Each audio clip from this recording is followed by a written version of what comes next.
out to be completely unreliable assholes.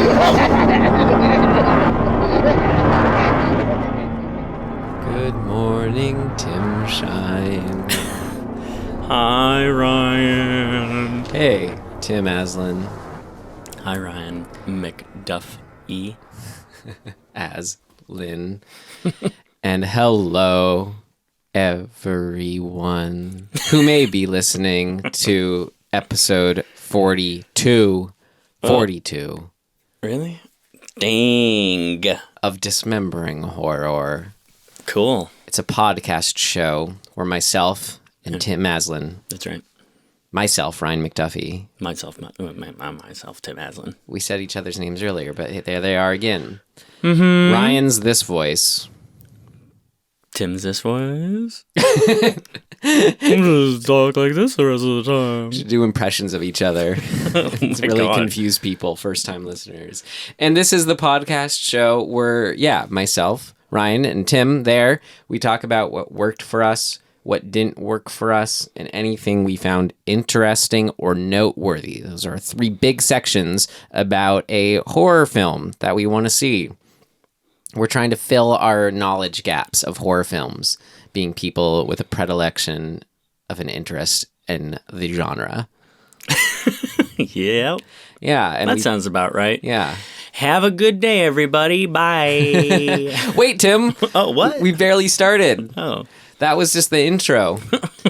Is there anything else you want to say about this show, what it is? I guess just to reiterate that in that sort of what you just said, trying to figure out why things are scary. Mm-hmm. And then, like, as a filmmaker, how you do that. Right. We take methods and stuff. A sort of critical filmmaker's perspective at it all and hope it, not to be any sort of end-all say or whatever, but just to be like, hey, this is what we think, so what do you think? Agree, disagree? Strongly disagree. You should send us a letter, a strongly worded letter, and we'll read it on air. But only a handwritten letter. Yeah. Written in blood. No, they could call our 800 number and we'll play their message online. Oh my God. But that's Please true. do. We don't have an 800 number, but if you do have something, just call a random 800 number and complain about our show. It'll get to us eventually. And we have another film from 1973. This is our second film from 1973 we're going to talk about today. It's been your favorite year for our film so far. Fucking 1973. Both which had Roddy McDowall. And both are very similar stories. The other one we're talking about was an episode we reviewed as a submission called Arnold, which we don't recommend. You have to see.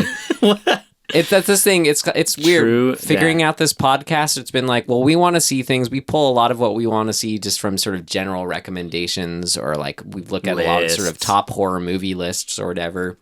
So generally what we go to isn't too obscure, but what's more important for us as far as what to see actually is anything you want to hear us talking about. I feel like that's what I wanted to reiterate in the intro too. Oh shit, we both said avoid to Arnold. Yeah. Wow. Duh. I'm not surprised. What was I just saying? You know, obscure, not obscure, what you want us to see, see. Yeah, we care about, so that was one that was a submission. That's why it was Arnold that obscure. Was, yeah. Which, I mean, people go to that a lot of times when we ask for submissions, like, ooh, what's an obscure? Mm-hmm. But really, I mean, that's fine. That's great. I mean, that's the thing, is like, I haven't seen every horror film ever, but I feel like I've seen a good chunk, and especially a good chunk of the, like, well-known ones, right? So anytime somebody's like, oh, check out this obscure one, I get excited. I mean, Possession was like, I kind of had known it vaguely existed, but knew nothing about it. Mm-hmm. And now it's like on my list of my favorite horror films, right? You know, so it's like that can happen. We got to get through the Arnolds and the Evil Eds. It didn't happen this week. That's too bad. Well, I mean, yeah, that's part of it too. It's not every day we go out gold mining. We're gonna dig up some nuggets. Well, and there's also only so many nuggets to dig up. Exactly. Otherwise, it wouldn't be worth right? claiming that claim, But staking that claim. Is it worth the Arnolds and the evil Eds to get to the possessions? Yeah. You gotta enjoy the hunt. That's what we're doing here. Sure, it's worth losing 90 minutes of your life to find a movie you're going to go watch a bunch of times. Sure. Right. Depends how close your life is to ending, I guess. I mean, that's true with just going to the movies. Yeah. Sometimes. I'm trying to think of a movie I went into the theater and came out being like, fuck. Mm-hmm.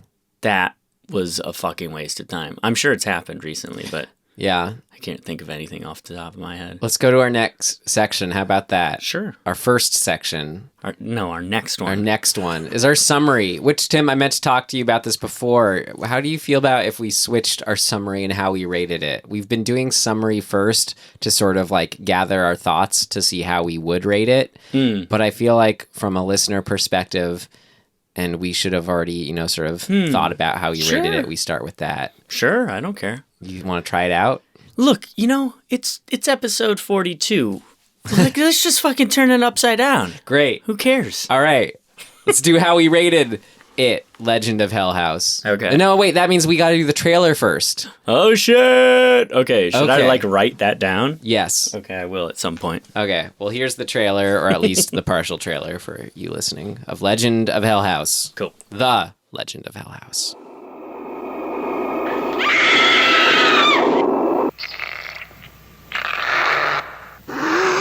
What in the name of God?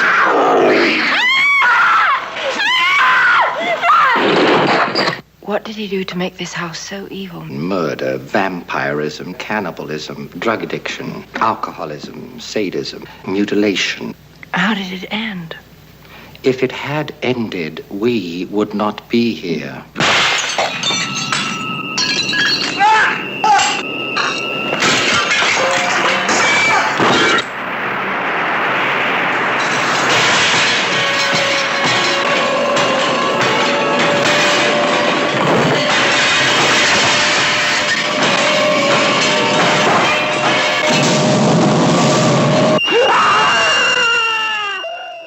All right, now, Tim, let's try rating it. In our rating system, Tim, would you tell yourself to avoid it, stream it, rent it, or buy it? Well, God, it is barely more enjoyable. I mean, actually, it's not more enjoyable than Arnold. There have different things that I liked about those two movies. Is Arnold or The Cure your baseline worst movie we've watched? Oh, man. Or Maggie? Oh, God, Maggie was so bad. Maggie's the worst.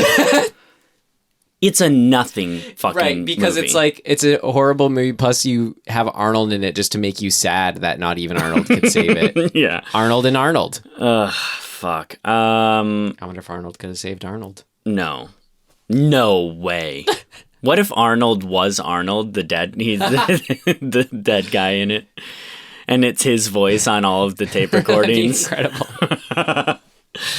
I don't know, dude. I'm a void. I don't want to.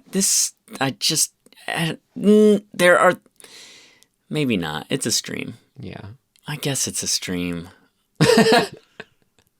It's like fucking Legend of Dollhouse, you know what I mean? Like, it's just dull as fuck until it's not, but like in between the like 4 moments that it's fun is just the dullest shit.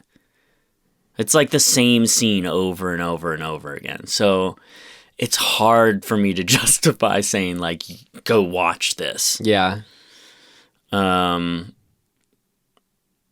Shit. I feel like I'm just being nice. Fucking avoid it. I don't like it. Good. I'm glad you could. Well, yeah. You tell yourself. You'd tell yourself to avoid it. I feel like I was telling others. I'm a little different. Where like telling others, I say stream it, but to myself, I gotta say, rent it. It was. What? I totally agree with you that it's pretty, like, overall, it's not working. But for what it is, I can't really go anywhere else for it, and I don't think there's better versions of it that exist. Does that make sense? No, it does not. Better versions of this type of story? Of 70s this, like, era. British, like... Asylum is better than this. Yeah, but the full all-out haunted house kind of thing. Anything with Vincent Price. I mean, I think of... House of Wax. I just think generally of the Hammer horror films. And like how I haven't seen any that sort of wowed me or anything, but just for the general aesthetic and like what it's doing and how, you know, the specificity of what it is. Okay. Like that's like I got on board with this film. I would tell myself to rent it at least once in life just to sort of have another example understanding of kind of the paintbrush color it is. Okay. Unique to the Yeah, time. I mean, I guess that's kind of why I'm vacillating between an avoid and a stream. For me, it was like this was similar to, you know, Dead and Buried. I also gave Rent It, but enjoyed a lot more. This was like Dead and Buried, but without as good of a script. Or a pretty bad script, comparatively. Yeah. Like Dead and Buried was great script, questionable direction. Yes. This, I think, was a little more flipped. Yeah. I agree, actually, a lot. Yeah. And it put it just a step or two under Dead and Buried for me, which we also reviewed. Right. But I mean, yeah, I don't know. I guess I'll elaborate. Should I be a stream? I don't know. No, you're telling yourself. It seems like you'd prefer just to not see it ever. You know what I would prefer is to just watch the trailer has everything I liked in this movie in it. Yeah. And then the rest of the movie is dull. I feel like that constitutes an avoid, but you tell It yourself does. still. All right, so there we go. Let's summarize. Yeah. Okay, we got two mediums. Classic opening. Yeah. The most classic opening. Super hard-headed scientist, stuffy British guy. A stuffy British guy in a long, ornate hallway. Yeah. Like, what is going... And there is no, like, lead-in. But it is just, like, fucking scientist guy walking in the hallway up to this old dude. Which is that setting in exactly that where you're like, classic opening. That's why I love it. Because it's like, it is classic. This is the classic it doing it, you know? Just get right into it. This is the it in a nutshell. Whatever makes it classic. This is the original doing it, you know? Yeah. So yeah, you have the main stuffy British doctor guy, Dr. Lionel Barrett, who's saying this is all science, blah blah blah. You know, that's the only perspective you got to have on the paranormal. But there's this rich guy giving him money as well as a couple other paranormal professionals money to go investigate what is known as the Mount Everest of haunted houses, where everyone who's done previous investigations has died or been driven mad, or is Roddy McDowall's character is the only one who's ever been there and came out sane. Right. Benjamin Fisher. Who is a physical medium. He's the physical medium. And then we have young Pamela Franklin as Florence Tanner, the psychic medium. Mental medium. Mental, excuse me. She's hearing them all. She's feeling the ghosts. She's saying, "Oh, the house knows we're here." All that good stuff. Yeah, I mean, they might as well have just called her the emotional medium, and Roddy McDowall or whatever his name is, the like strong medium. You know, it's like one step away from just fucking pointing right at sexism. Yeah, very true. But I mean, on the the reverse, the opposite end of that spectrum is femininity representing receptivity in a classic sense of, I hear the ghost. I'm better at it than you guys. Sorry. Right. Okay, so what happened? So they're there. See, this is where I got a little lost.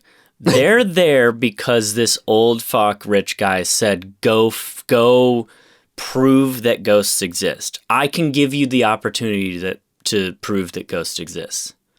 But why? And what? There's no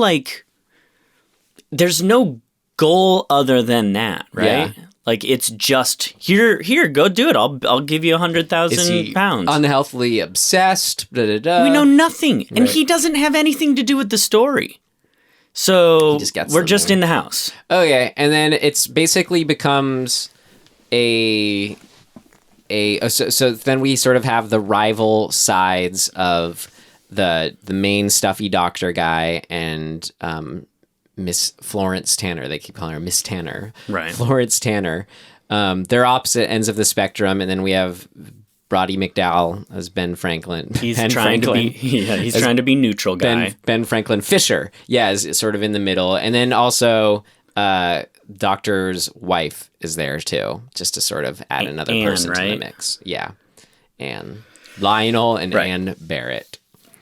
And pretty quickly off the bat, it's like instantaneously. It's like no one can doubt that this place is paranormal in whatever sense of the word. Stuff's flying all around.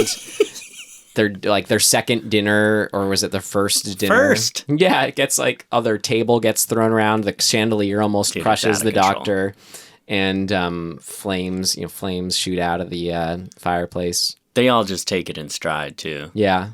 They're professionals. Nobody's like, holy shit, this place really is haunted. Right. So I guess the story is, those sort of warring takes on it of, are these hauntings centered around people, or it's as simple as negative energies manifested, which represents the more scientific, in this story angle. And then, but sort of if you're with what Florence Tanner thinks, there's the story going on of the house itself and who died there. And so it's sort of supposed that it's the son of, what's their name? Jesus. Starts with a B. Sure Belasco. Does. Oh, yeah, Belasco. So who she kept saying, was it Daniel Belasco? Is this see, here's... Fuck, we're already off to the races. But this is where it falls apart. It sort of falls apart because we just suddenly are given information that has nothing was, there's no precursor to, it's just, she just one day is like, oh, I know what's haunting this house. It's Emmerich or Ernest or whatever the fucking Belasco guy's name. It's his son that nobody knew existed. Yeah. What? Well, you know what I mean? It's like they're saying information as if we all know what this is about, but we don't. Right. So it has no meaning. I'll give you that, but it's but it is being delivered as though she says, "Oh, I just know this stuff. That's how my intuition works." So it is sort of there's the characters in the situation give that struggle too of well, how can we trust you? And she's just kind of well, that's my job. That's why I'm here. Right. I just know these things. But then the other guy points out, well, how do you know? And that becomes the mystery. Right. Yeah, you're right. So the story really is the Florence saying, hey, just trust me, I am good at this and I know things. And Stuffy McStufferson saying, fuck you, you're wrong, you're a woman, you're dumb and you're wrong, and I'm always right, and I'll prove it. And it was great when she backlashed against him. She tore him a new one. That was pretty cool. Yeah. And so then the rest of the movie is basically her having experiences, going and saying, I think I figured it out a little bit further of what's going on.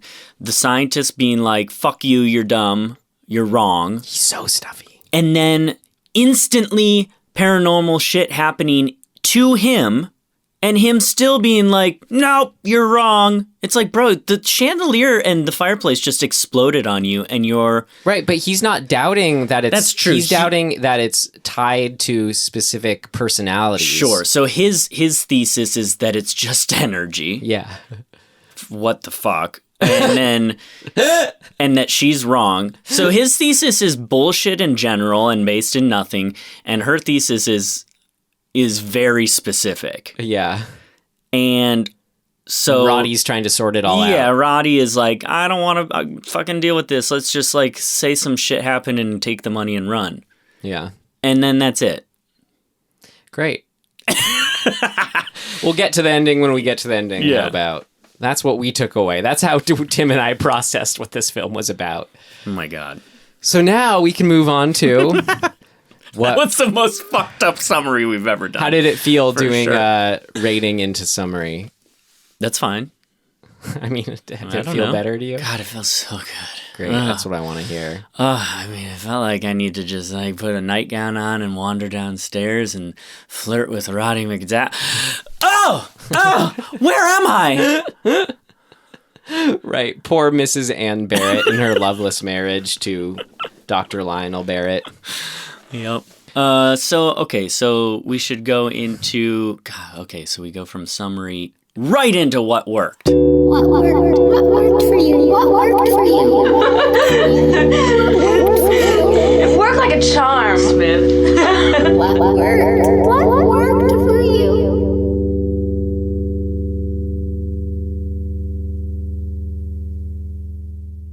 All right, Tim.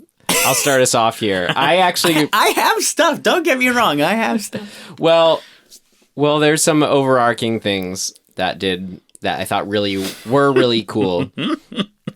And it's like whatever did get through from the original novel, like whatever did translate, I think is like sort of maybe what I'm complimenting more here. Okay. Or what's working. But I liked that it was, as we already mentioned, the story, the crux was these two modes of someone who's insisting, oh, it's as simple as science, blah, blah, blah, da, da, da. And then the other woman being like, as we already said, no, it's the Blascos, blah, blah, blah. I thought it was neat, rather than just having a skeptic who represents, none of this is real at all. You sort of take the whole paranormal ethos a step further. It felt like this story was almost sort of the first, maybe self-aware, like ghost story in a way. Yeah, where it's like, let's have experts going into the situation versus just people who are, oh my God, anything at all. Well, it's sort of the difference between believing in a world where, like, our reality, by and large, I mean, real life, there's still this sense of, like, paranormal stuff or anything that's on the fringe is pseudoscience, right? That it's kind of a joke. Right. And this movie takes place in a reality where that's not pseudoscience. It's just an accepted form. Like, he's an expert and he's respected enough to be hired. This was in our reality, but just the sort of the subset of people. Like, there's people like him out there who study this stuff similarly. I agree, but I didn't think it was at large. I didn't feel like, like a lot of the time, if you're going to present that, there's going to be a little bit of commentary of doubt on his credibility. Right. And there's none of that in this. So it just sort of feels like, oh, okay. I think that's why he was so stuffy, maybe. Yeah, maybe. But I think that's something that was probably left to the wayside that was in the book. But I like the feel of that, where it's just like, we're not going to get bogged down in whether or not what he as a scientist believes is pseudoscience. Yeah. It's just like, sure, let's just get on board. And he's on board with it. He's certainly not fucking doubting himself. Yeah. He never once does. Right. That's his whole character. It was neat to have these two characters, sort of different sides of the same coin, coming at. And then what I really liked, how Roddy McDowall, we'll just keep calling him that, was he represented, him trying to figure it out. He ends up on, so in the end, they were both right. I really liked that, too. Yeah, I mean, he ultimately is like, everybody's right. Yeah. It wasn't, because our sort of ongoing, yeah. Let's read the book. Yeah, hold on, give us a sec. No, but and then also the fact that it was pretty like full on from the get-go that we mentioned. That sort of made it, rather than there wasn't any skepticism at all or doubt at all if there's anything happening here. So again, that was sort of, the self-aware horror mode you take, or ghost story mode. You get experts coming into the situation representing two different extremes of the same paranormal phenomenon, two different approaches. But as far as things being full on get-go and sort of the shocks and boos aspects you want from this movie, rather than sort of any tension building in that, it's sort of just all about the how it all plays out versus sort of if something's going to happen or not. Kind of the fun of that, which I thought was fun, those moments. I agree. I mean, actually, now that I think about it, essentially Ghostbusters does the exact same thing. Yeah. They have an opening scene where everybody's just kind of like, yeah, we brought these guys that study this thing in because there's a fucking ghost floating downstairs in the basement of this library. Mm-hmm. And nobody's like, I'm sorry, what happened? There's a ghost? Like, what the fuck are we talking about? Like, nobody just does that thing, really. So it's all just kind of like we've moved past that point in the story where people were like, wait a minute, ghosts? And we're just accepting of it. And they're just doing their thing, and ghosts are fucking flying around left and right. So, like, I like that. Just get on the fucking train and be cool with it. Because otherwise, I think story-wise, you can get too kind of bogged down in the back and forth of, like, whatever. On the flip side, I think that you see a negative impact of glossing over, so to speak, in a lot of movies when really serious things happen and the characters don't take a moment to actually react like you would react in that moment. But even in this, the moment when Barrett, so Barrett, fucking stuffy guy, when he dies, like, his wife has, like, she flips out, like, appropriately. And I remember thinking, like, oh, good. Yeah. Like, somebody's reacting the way you fucking would react. So that to me was a big... I mean, I thought they were all reacting how they would react in the situation. Yeah, everybody I felt like pretty much was, except for in that first moment when shit's flying around and everybody's just like, cool. That surprised me. But then I'm like, oh, I guess that's fine because this is what they do. Right. These are the pros. Cool. But it was, as far as sort of like what is the fear of these ghosts or things happening, whatever is going on, like, versus just like, oh, is it real or is it not? Again, that's not the question. It's like when, the doors are opening and closing, stuff's flying around, whatever it may be. There is a sort of different kind of horror of exactly the question. That's the question of the movie. Is this a personality? Is this something with some sort of element of consciousness? Or is it just like pure energy, just making stuff move at, some sort of, I don't know exactly what his thesis is, but but I don't know. It was a neat way of sort of, you still have an element of the unknown, even though we're making all this other stuff known from the get-go. Yeah. So I like that about it.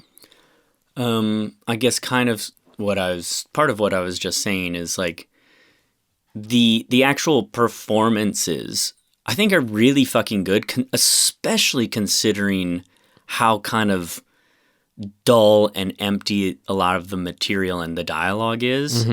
Like, everybody on that set they're working really hard. Like, like every single one of them has at least one big fucking like go at it moment where I'm like, damn, they're chewing the fucking scenery hard. How about every time Florence Tanner, the girl, she was possessed? That was really, I know it happens in every possession movie or whatever, but it was like done here and done so well. Like, her performance, it unnerved me every time she started speaking with that voice. Yeah. No, I was impressed with the actors. And like, that's kind of one of the few things that kept me connected to anything. Yeah. Because there's sort of not a whole lot else going on. That's all you have to hang on to is their performances. So, cool. Yeah.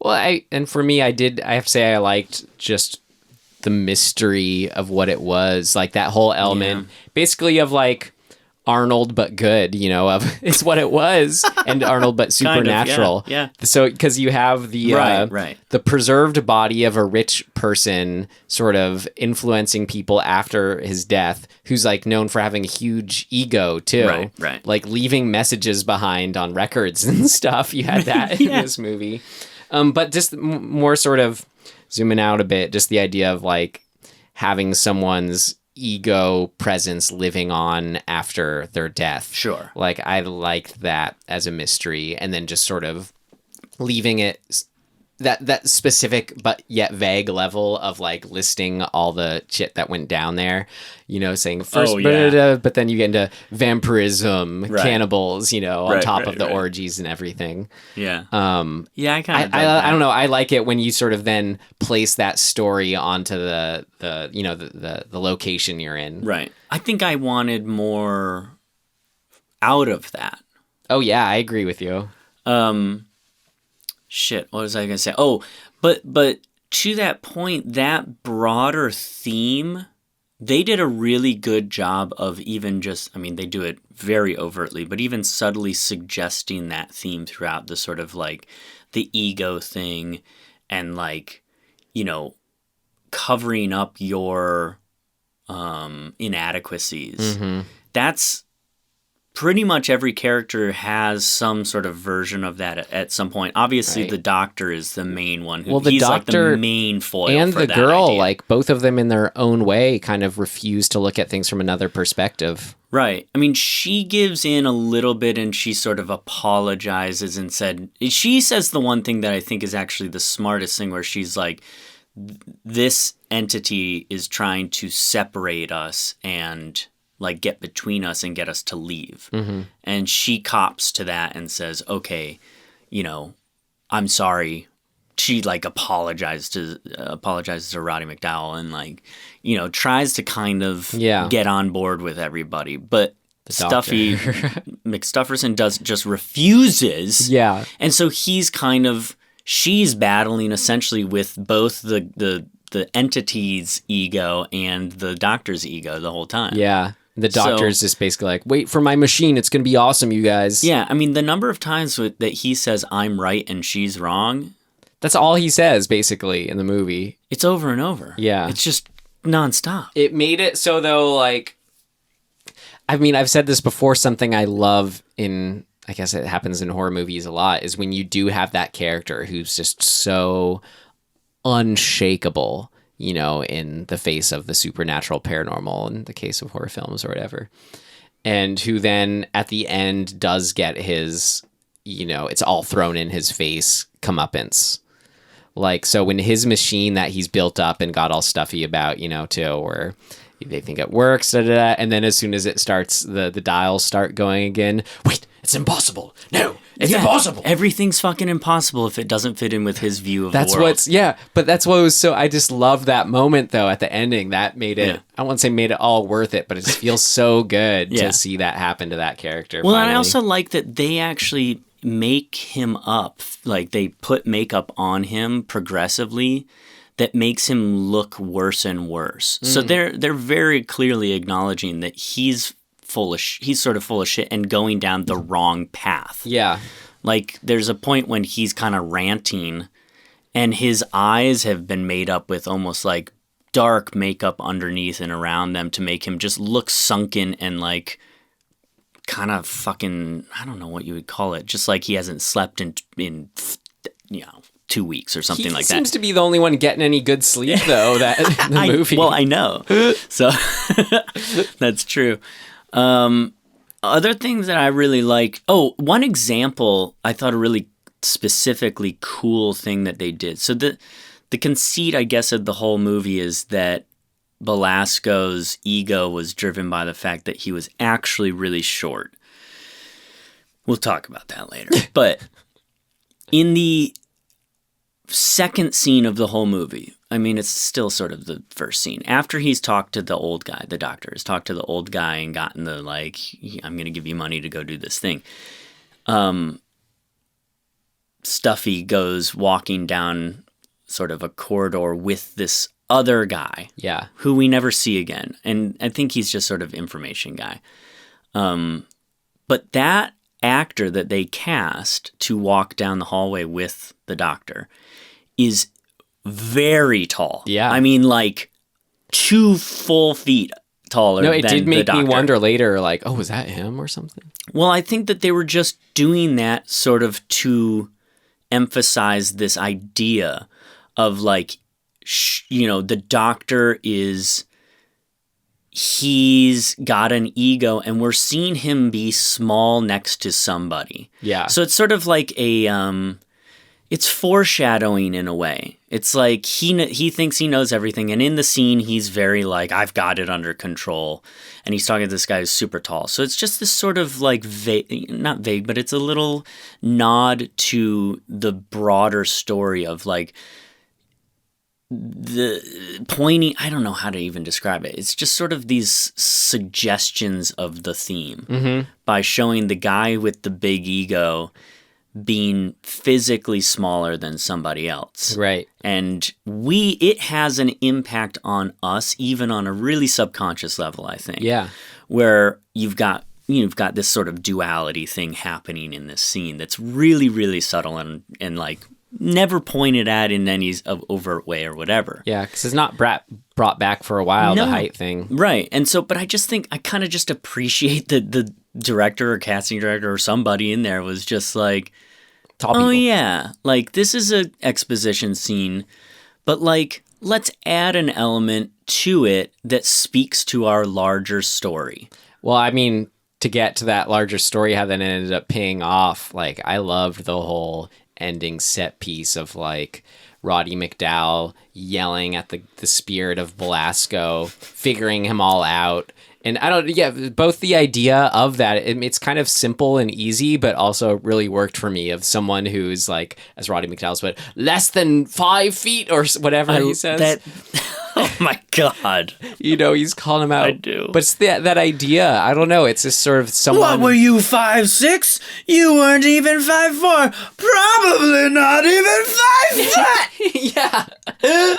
And then got him. And then he did get him. That was enough to have this secret back room shatter, which I love that kind of thing where it's like when you're in a sort of space for a long time and then all of a sudden discover the new like hidden that area within love. it. I love that and too. Then so you had his preserved body there, like just sitting Arnold style. I thought for a second, I was like, holy shit, that is the same actor that they used in Arnold. I was like, oh no, it's not. It's not. Yeah, just that. And then, I don't know, that both reveal that room was in the house, and then also just him having the height, issues playing into his whole big ego thing, small person, big ego. Like, as I said, it's classic and easy, but, borderline offensive, but there's something to it. I don't know, because it is simple. I like it. Yeah. It plays into it well. And then the reveal stabbing the leg to like show it's plastic. The over-aggressive leg stab. But I don't know, we've talked about like physical alterations in plastic surgery before. No, that's true. Among us. And I don't know, there's something well, maybe to it's that. Also sort of at the time and of the specific environment, like maybe that was sort of a thing in England, like a trope in England of like making fun of Brits for being short. What does Roddy McDowall say? I think he says something about bad eye, remove the eye, or there's a saying that's basically saying that. He does say that. I don't remember what it is. Yeah. But that idea of like, well, should you actually? I don't know. Right. I mean, it really is just a very, very simple version of calling out people's inadequacies. Like, the lengths they'll go to cover their own inadequacies. Like, that's fine. Well, that's what this movie is about in the sense. How big does that ego and that defense not extrapolate, but, hang its presence over this massive house, people dying. Yeah. Well, do you have some more big things? Because I have some more specific stuff. Big things. This is specific, but throughout, which was I don't think you liked, but I really enjoyed the timestamps, the specific timestamps. Because so it was basically took place in a time frame of the 4 days. Was it even that many? Yeah, this is 20th through the 24th. Oh, okay, yeah, you're right. December 20th through 24th. Okay, Tim, here's why I think without them, it wouldn't have worked so well, which was, it would have been real. This is one of those films where, like, a lot of horror movies are like this, where you're watching it and you're like, has it been 3 days or 3 weeks? You know, okay. you just don't, yeah. you just get caught in the slog of it in a bad way. But don't you then think also, there's a way, I think that there's creative ways to show that without just like... I'm going to get to saying why also, like, I think it worked. First, I'm defending here. It's trying to get through some alternatives if you're going to have timestamps at all. Yeah. It would just be weird if it was either like only on the dot times, like it just happens to be 6 p.m. It just always happens to be 2 p.m. Yeah. kind of thing. That would be even worse. And then also just to sort of say like that afternoon, the next morning, sort of that would seem a little distracting each time too, in its specificity. You're right. I think there are total ways just to sort of keep that in mind, though, and make very clear emphasis on when a sort of new day's beginning and such and such. But I actually really liked that you have these specific down to the minute timestamps with the date, because it keeps you in that mindset of like the sort of science-minded approach to things that are supernatural and paranormal. And also, so it's like it gives you that mindset or feel or whatever, but then it also gives scenes a certain weight. You're like, this is the 6:42 p.m. where it's the dinner where stuff's going to go down. It just sort of lends that feeling of like there's weight to, I don't know, happenings, and that they just sort of happen. 6:42 takes on this weight and meaning. I don't know. I really liked it. I mean, I kind of get it. I just thought it... I feel like you just laughed the first time it happened and just, I don't know. It just didn't help to me. I know why. I mean, there's another but there's another justification for it, which is when they get to the mansion, they say, oh, look, all the windows are bricked up. Yeah. So nobody can see in or nobody can see out. So by that, just logic, there's no way to show theoretically out the window that the sun is going down or that it's raining out or whatever. Whether it was night or day outside, it was always dark, gray, cloudy. Yeah.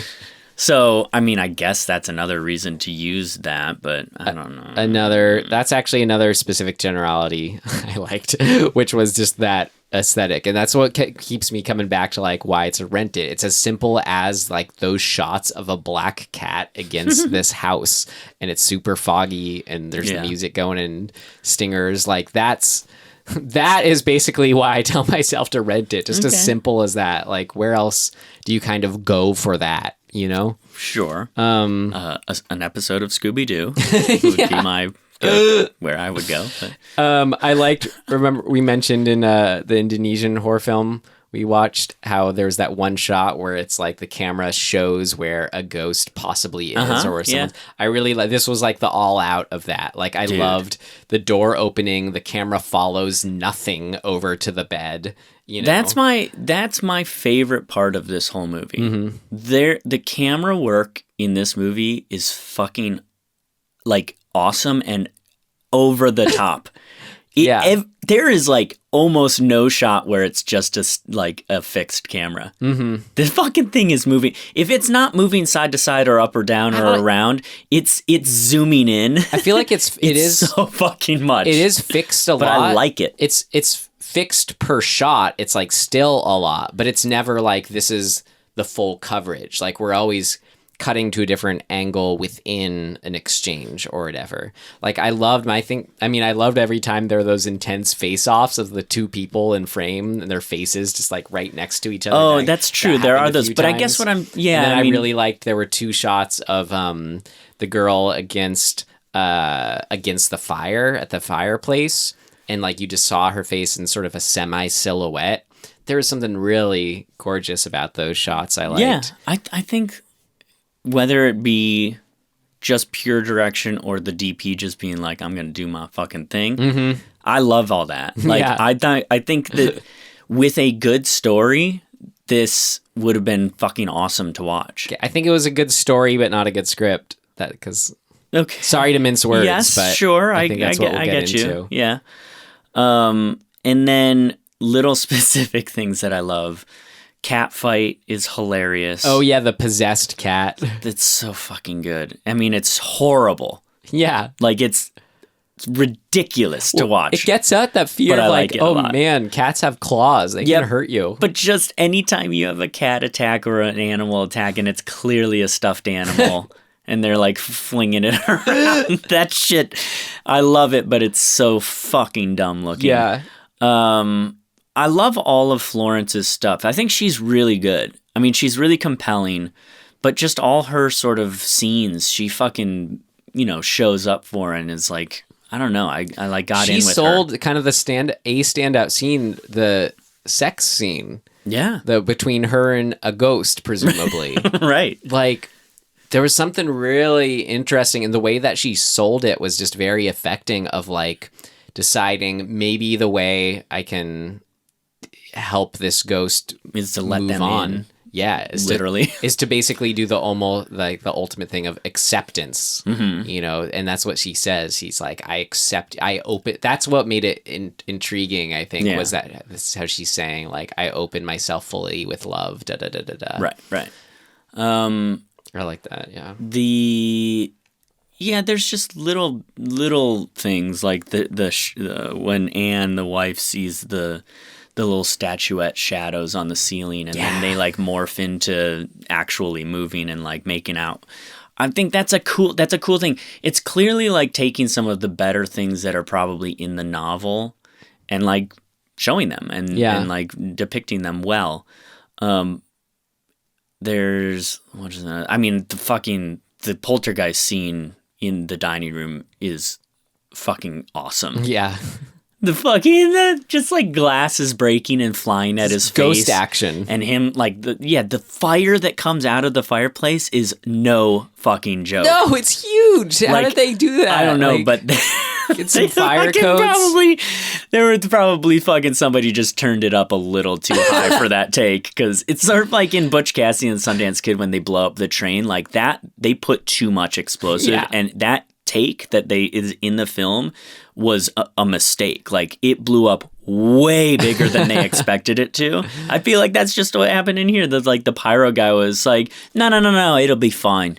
Yeah, and then fucking cranks that shit up all the way. That is like the most intense, like fucking dragon breath in real life coming out of the fireplace. It's so good. Feel the intensity of the scene. And the stunt guy's like rolling out of the way. Yeah, just great. misses it. Yeah. He's probably singed for life. I liked that the amount of people going in was 4 people. It felt like a sort of good amount of victims, blah, blah, blah, blah, blah. What else? That's pretty much it for me. I mean, there's no like real gore or anything. I mean, there's sort of the scratches and Yeah, a lot of blood. yeah. But the death of the doctor is not the actual death, but the lead up to his death. I liked.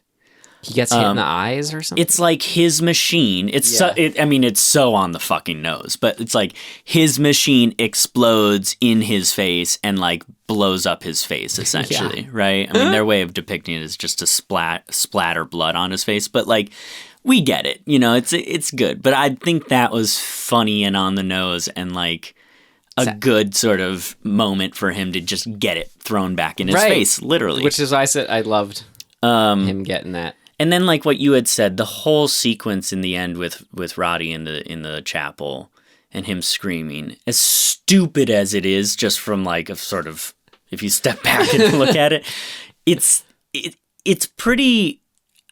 I guess it's that he's so fucking committed to this scene. Yeah. And he's so fucking in it. As dumb of shit that he's saying, he's so fucking committed to it. It's kind of what we were talking about Poltergeist. It's like when Jo Beth Williams is like screaming at the entities, like, stay away from my babies kind of shit. there's this conviction in the acting that I'm like fucking psyched about, even though it's so fucking dumb. But it's great. So that's it. That's it for me, I think. Great. What did not work? Cool. It's not ready yet. Seems to work okay. No, something important's missing. What did not work?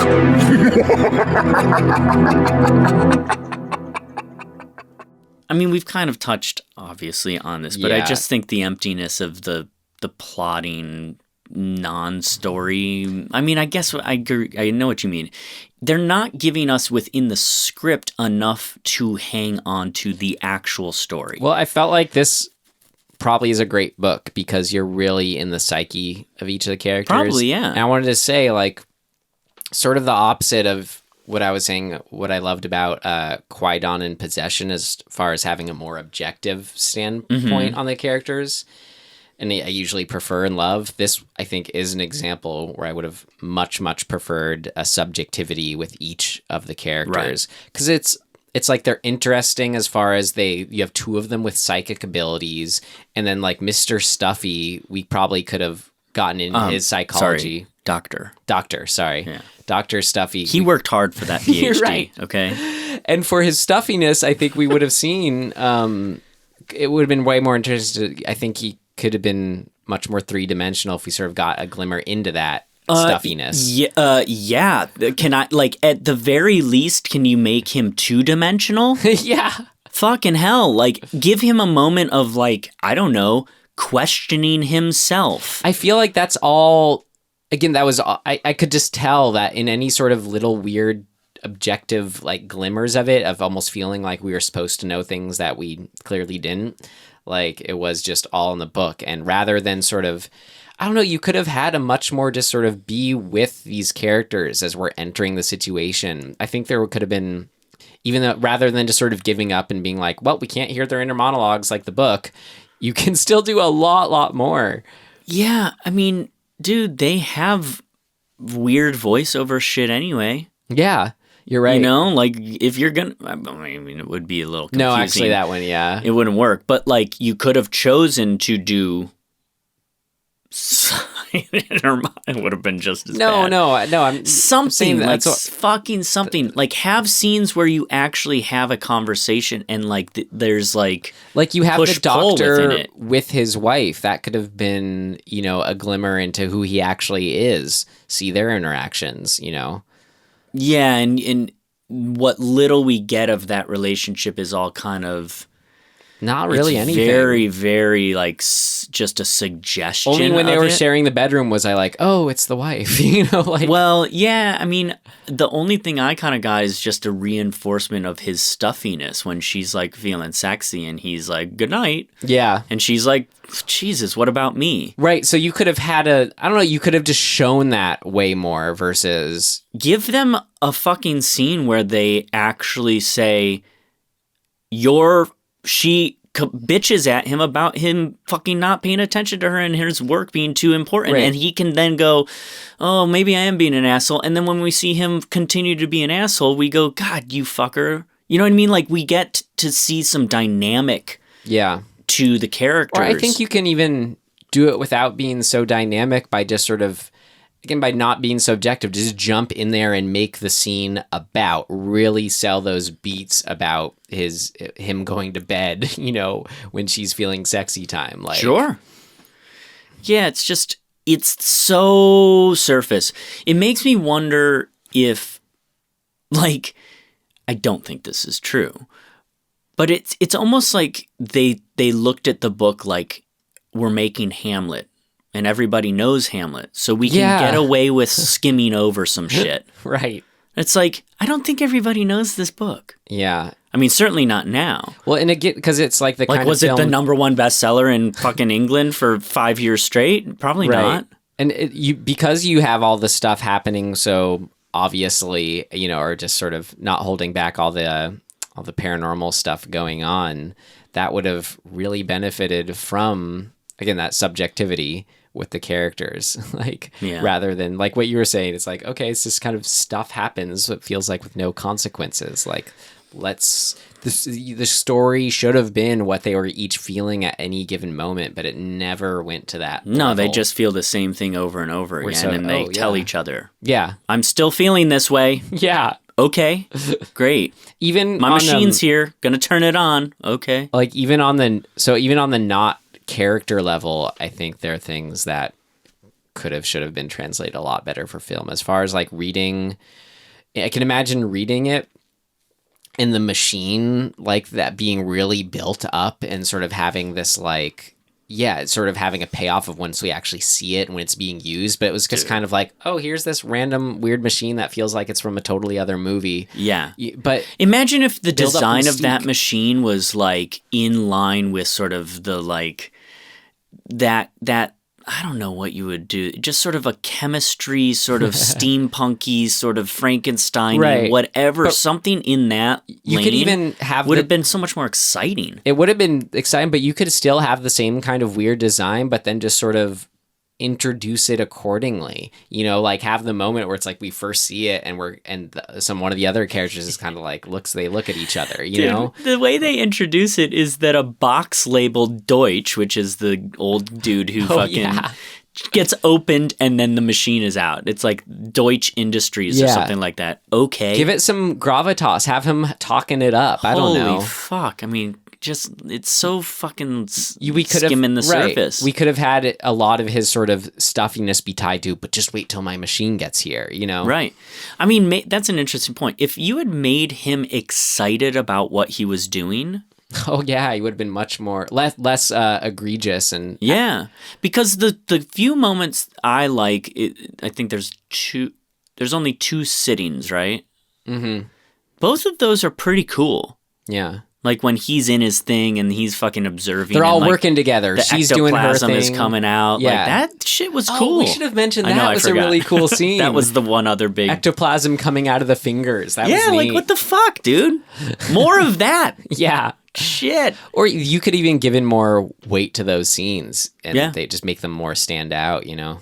Well, and if you had those scenes be more of the anchors, I think that would have helped push the story along because every one of those could give more information. And then instead of what they did, which was to have her then go off by herself and have discoveries and then come back and report them. If you're having it during these sittings where she's having an experience and he's monitoring it, he's sort of observing and writing down his takeaway.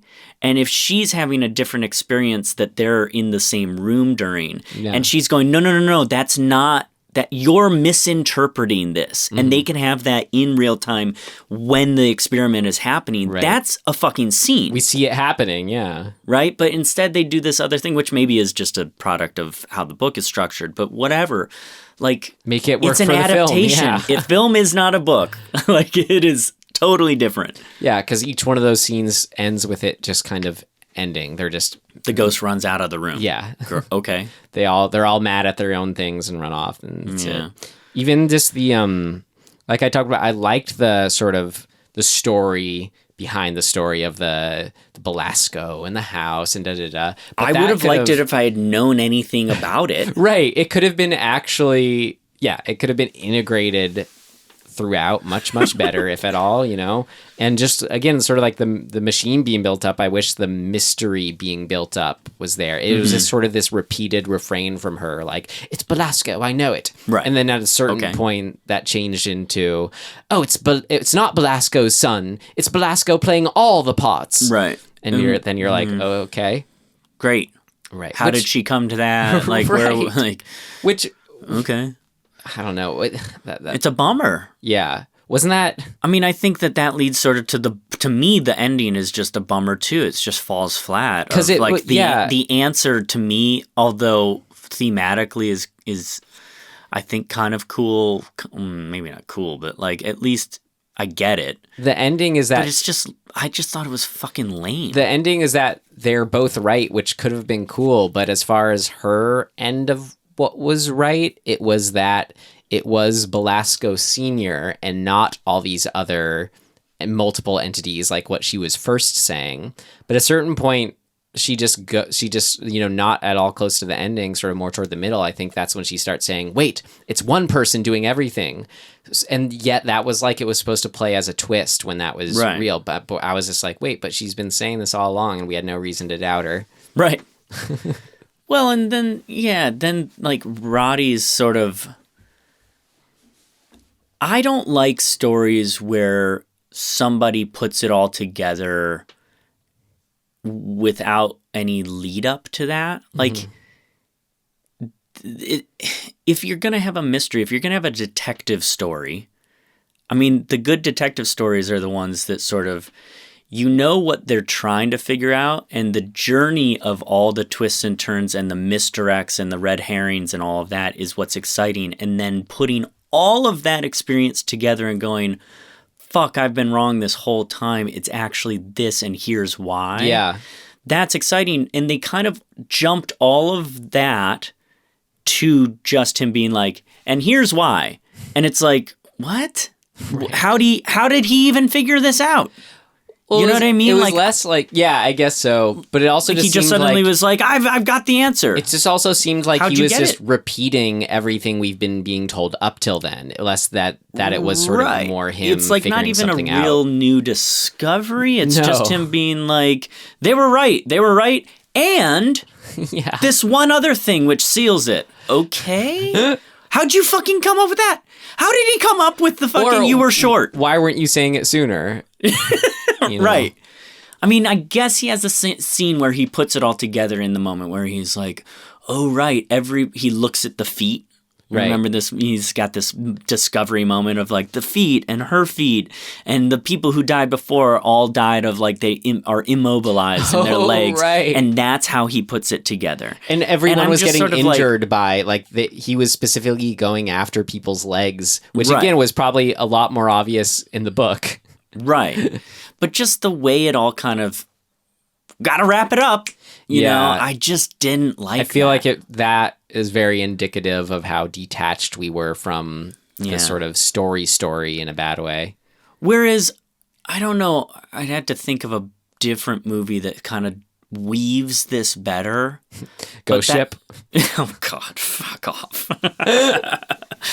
No, but, I mean, Ghost Ship feels on par with this almost. But I think that how the story was dolled out in Ghost Ship may have felt a little more coherent somehow. You're right, though, because, yes, Ghost Ship at least has an opening scene that is like, here's a little clue. That would have been really helpful for this movie, you're right. No shit. Like, why couldn't we have gotten Roddy McDowall from 20 years earlier? Oh, yeah, because like, he was the survivor. Yeah. Running out of the house. You know, something. Yeah. Just something to hold on to. Because if he's the one who solves it in the first place, like, why wouldn't you bookend your movie with him? Yeah. I wonder what the book is. I know. That would have been a really neat We've opening. said that It's pretty typical, but at the same time would have really worked. This movie was, what, 86 minutes? 95 minutes. Yeah. You could have had 5 more minutes. Yeah. 3 more minutes. Probably could have lost some minutes somewhere else. Where Tim was bored. Ain't that the truth? Where I closed my eyes to take 30-second naps. But I mean, that pacing, those moments where nothing was happening would have been a lot better had they actually been loaded with all the things that we were talking about were missing. No question, there was some sort of budget constraint. I mean, there has to have been.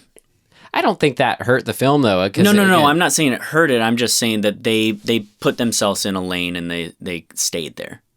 Right? Like, in terms of, like, one location, 4 actors. Let's not expand it outside of that. Well, you could have seen you could have gotten flashbacks to the other investigators or something to that effect, right? Or, I mean, story-wise, script-wise, they just didn't even consider it was necessary. No kidding. I'm good on this. I think I am too... The guy's just a dick. I think that's hard to like a movie where the main dude is just such a fucking prick. They kind of did make him the main dude, and he was the worst one out of them. Right. I just... Bleh. Yeah, I know. Again, being able to see some of show him excited for what he's doing. Yeah. We could have understood why he's so stuffy a bit more. Dr. Lionel Barrett. I wonder too. God, I'm gonna keep saying this, but is he the main character of the book? I don't know. I feel like I got to forget we watched this movie, even though I won't. I got to let some time go past and then read the book, because this is it's Richard Matheson, who is a noted author. Maybe we'll mention a bit here, and it felt like, being a horror fan, should have just read the book. Yeah, maybe I should. Maybe I will. Maybe I fucking will. Things of note. Okay. Things of note! This should be interesting.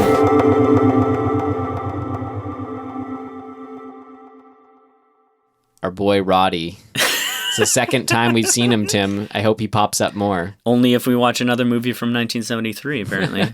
The similarities between this and Arnold. I just got to mention, since it is the second film we've watched with him from 1973, I feel like I had to delve a little bit more into Mr. McDowall.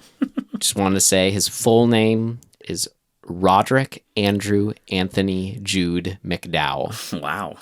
Old Roddy. If you're wondering who he is, he's Cornelius in Planet of the Apes.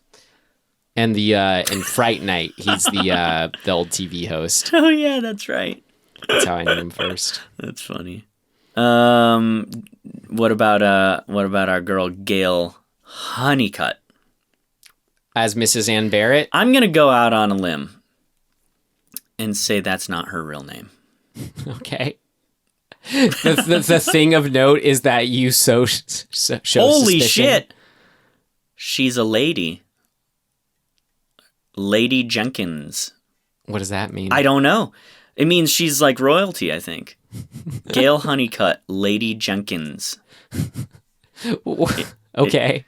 She's an American film, television, and stage actress. Why is she called Lady Jenkins? Are you just investigating her? That's the first. I just clicked on her name, and that's what it says on Wikipedia. Gail Honeycutt, comma, Lady Jenkins. Is she just a thing of note in general for you? Yeah.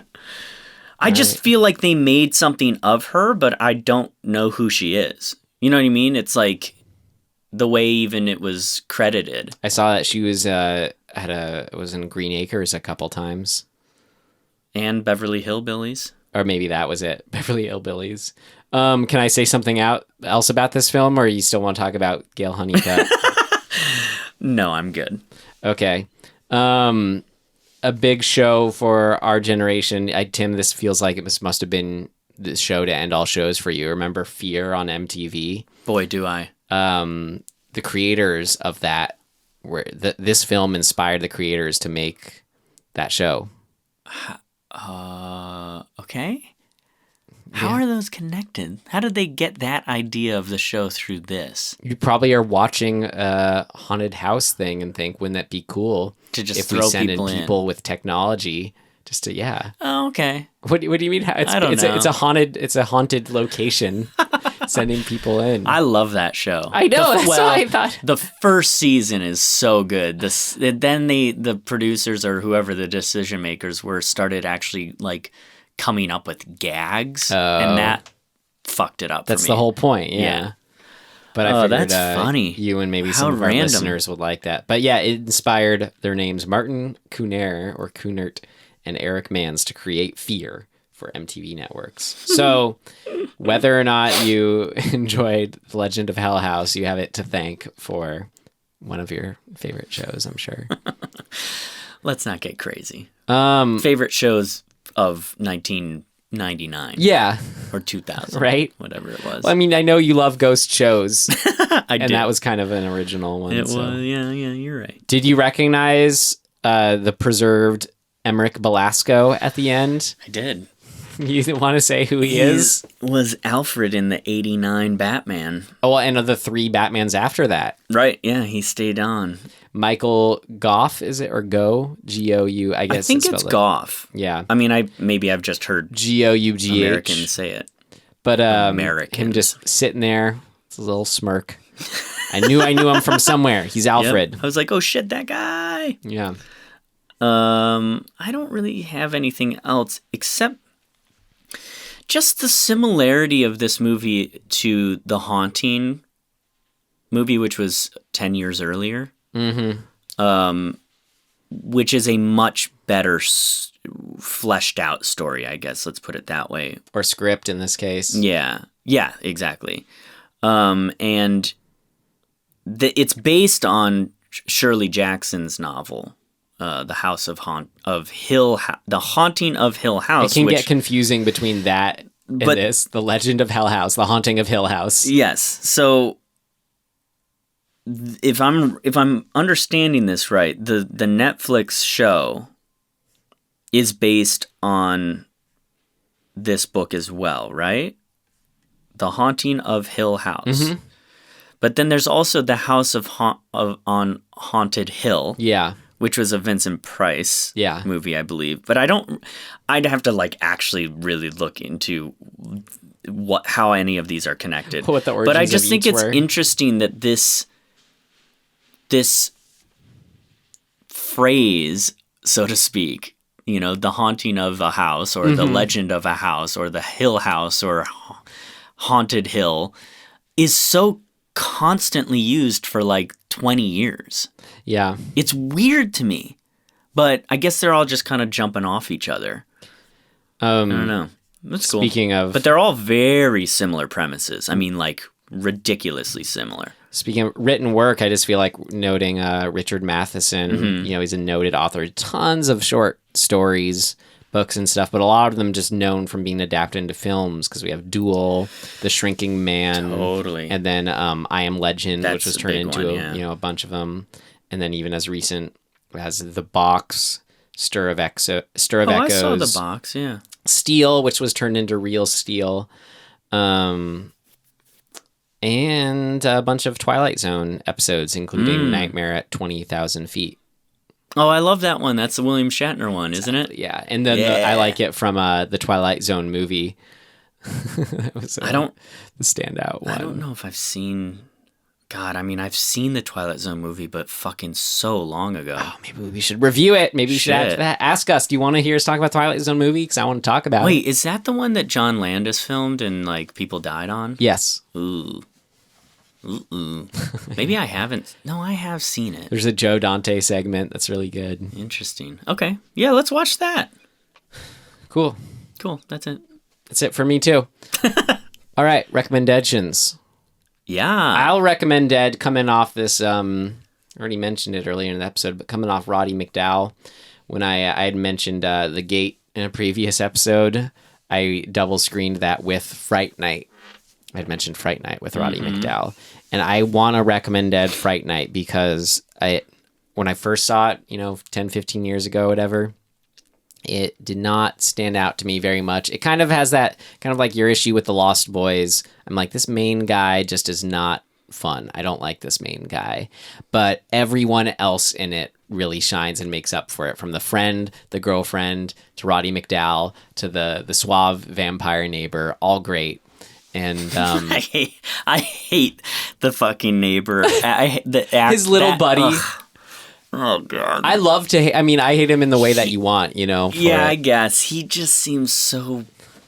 You know what it is? He feels like an actor in that movie. And I know that that's kind of... I thought it was really good. That's supposed to work for it. But it just disconnects me from the movie for some reason. For whatever reason on this watch through... It's his eyebrows or something. I don't know. This watch through a decade later, it really won me over again. And so I was happy that I liked it more than I saw it the first time, so I'll recommend it. Cool. It's been a while. Check it out. Fright Night. Yeah. Well, I have to... If you want something that's really fucking scary, I mean, horrifyingly, terrifyingly scary, you have to watch Chernobyl. I've been hearing good things. It is so fucking good. It's so fucked up, and the fact that it happened, it makes it much worse, obviously. Sure. But just every aspect of it. I'm not even going to say anything about what specifics, but it is so fucking terrifying. Yeah. And I love that the director basically said, like, I'm going to make this a horror film. I mean, it's a 5-part miniseries on HBO. But he outright was like, this is a horror movie, and it's a horror movie where you cannot see the monster. Make me want to watch it more. I know I've been seeing it. Dude, it is so fucked up. Just the factual information of what happened during that, whatever you want to call it, tragedy or crisis or fucking disaster, is it's so fucked up. Like the culture around like trying to cover it up, or like the ego around like, oh, you know, it can't be a nuclear meltdown because Russians don't build things that fall apart. Jesus. The Titanic can't sink. It's exactly that. And it is so fucked up because the consequences of even a day's worth of that attitude were insane. Yeah. But it is filmed incredibly. It looks so fucking good. It's an HBO show. It better be. It is fucking top notch. I have 2 episodes to go, actually. Well, there's 1 episode left to air. I haven't seen this week's episode. So. Got it. Man, it's good. So if you have access to HBO Go, or you need, you know, I'll give you my HBO Go password. Great. Tim's going to give you his password. It's not even mine. I don't know. I need to figure it out because I think it's not. Tim says, check it out. Yeah. Yes, do it. Chernobyl. Yeah, I'm going to pull next week's film. You should. Let's do it. All right, Tim. People out there, land. Oh, shit. I'm going to say what we're going to watch. What's it going to be? Something called... Something called Dolly Dearest. Oh, no. We didn't even put no. a year next to it. Oh no, Tim. Yes. It's a 1991 film. Shit. Evil Doll. Yes. Looks pretty great terrible. Oh yeah, I like that. I like that poster cover. Oh good, it's on Amazon Prime. Is anybody good in it? So that means if you have Amazon Prime, you can watch it with us. Denise Crosby from Next Generation. Crosby, Stills and Nash? Yeah, her his daughter. Remember from season 1 of Next Generation? Yeah, it's not his daughter. Dennis Crosby is her dad. Someone Bing Crosby. told me that. It's the son of Bing Crosby. Oh, Bing Crosby. Bing Crosby is her grandpa. Got it. Someone told me that it was... Well, that they were wrong. Fucking wrong. I'm glad you found that out. Let's find them and kill them. Right. Of course I remember her. She's Tasha Yar, dude. She's also the wife in Pet Sematary. I know. Cool. Her in another horror movie. I'm excited. Cool, dude. So you should join us 91. next time. Okay, it's prime time, Denise. Yes. 91. Woo!